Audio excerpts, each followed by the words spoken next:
I'm Paige Champlin and I'm doing the vertical jump assessment. Right now we have a tape measure measuring all the way from 1 down to 97. And to start your measurements off, you're going to start with your standing reach. So you'll get as close as you can to the wall and reach as high as you can and see what number you line up with. Record your standing reach. And then to perform the actual vertical jump assessment, you're going to do the same thing, except for you're going to jump and reach as high as you can, put your hand up to the wall, and then subtract the measurements from your standing reach. Now I'm going to perform the assessment. Hi, I'm Paige Champlin and I'm going to be doing the long jump or broad jump assessment. So you're going to start behind this tape measure where we have it set out to 100 inches just in case. And you're going to start behind 1 and you're going to jump as far as you can.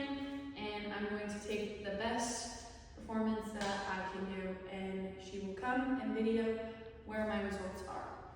Now I will perform the action.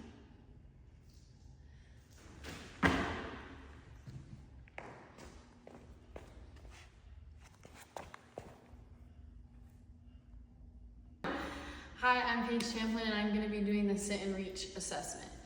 The things you need, tape measure and a box. You're going to set the tape measure up to 9 inches where the box is going to start. You're going to put 1 foot out in front of you, 1 foot bent about right where your knee is.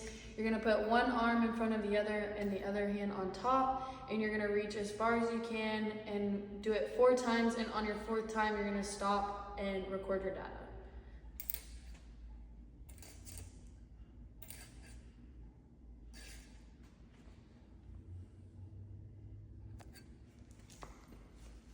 Hi, I'm Paige Champlin and I'm going to be doing the hip to waist circumference ratio.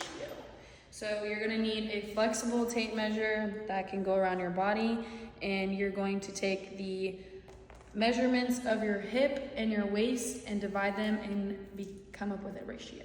So with that being said, you're going to start with measuring your waist in centimeters. 82. Then you're going to measure your hips. Just line it up with your hip bones and measure that.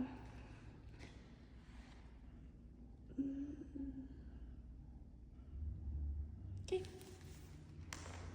Hi, I'm Paige Champlin and I'm going to be doing the curl ups assessment. You're going to see how many curl ups you can do in 1 minute.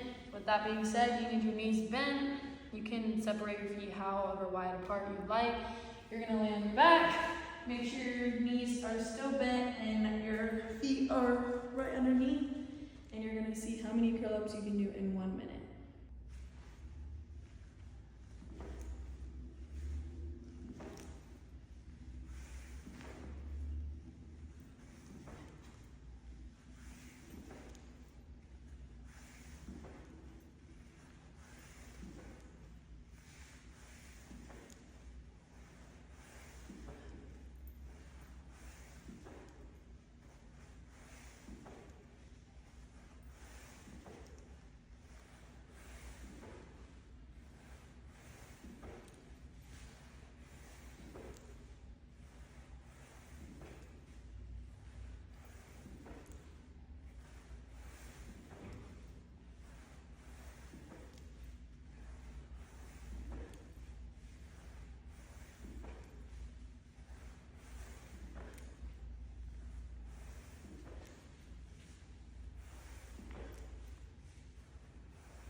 Hi, I'm Paige Champlin and I'm going to be doing the push-ups assessment.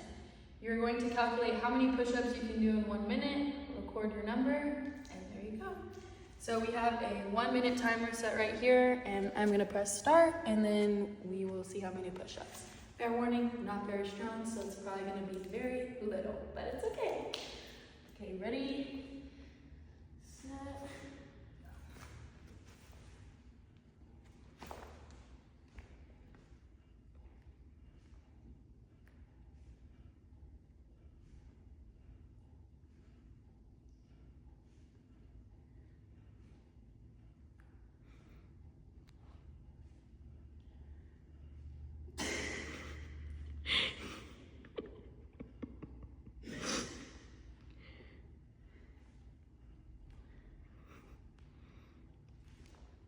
Has it been a minute yet?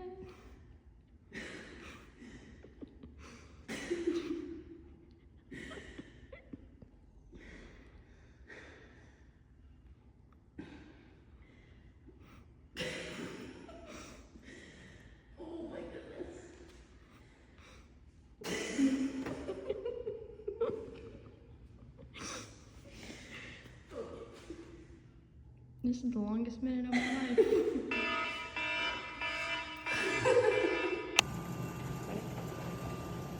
Starting now.